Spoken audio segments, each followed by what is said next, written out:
Potser us semblarà innocent, però fins fa relativament poc no havia calat profund en mi que la vida va de veritat. De petita es veu que preguntava molt sobre la mort. Em moriré, jo? I tu, mama, et moriràs? Recordo 2 nits estirada al llit en què vaig ser tan conscient que un dia deixaria d'existir que el terror va inundar-me sencera. Mai no havia sentit res igual. El terror era tan bèstia que era una tortura estar al meu propi cos. L'endemà vaig intentar explicar-ho a una amiga tot pujant les escales de l'escola, que estarem tancats en un taüt, però sé que no va copsar la gravetat del que li deia. D'adolescent vaig viure 2 morts properes, més endavant també. L'espiritualitat em va oferir un gran consol. Allò que semblava tan terrible era només una transició cap a més amor.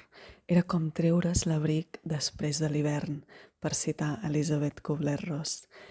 I malgrat saber tot això, no va ser fins que vaig fer 30 anys l'any passat que vaig sentir tremolar a cada cèl·lula del meu cos que la vida va de debò, que els anys també passen per mi.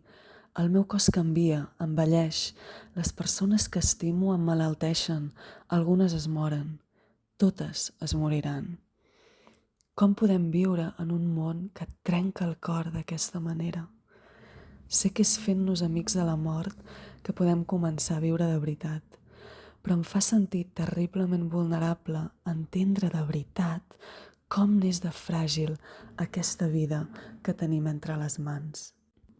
Perquè malgrat tots els dolors i pors que em provoca, estimo aquesta vida amb ferocitat i faig servir els mateixos arguments que feia servir de petita per defensar-la.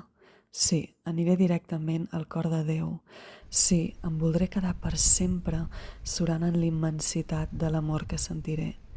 Però ja no podré cantar, ja no podré ballar, ja no podré explicar històries, ja no podré meravellar-me de les muntanyes i el cel i els ocells que volen. I com puc viure sabent que qui més estimo se n'anirà i que potser això serà demà?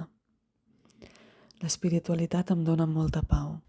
A nivell profund estic en pau i tanmateix sé que mentre sigui humana continuaré vivint amb un cor trencat.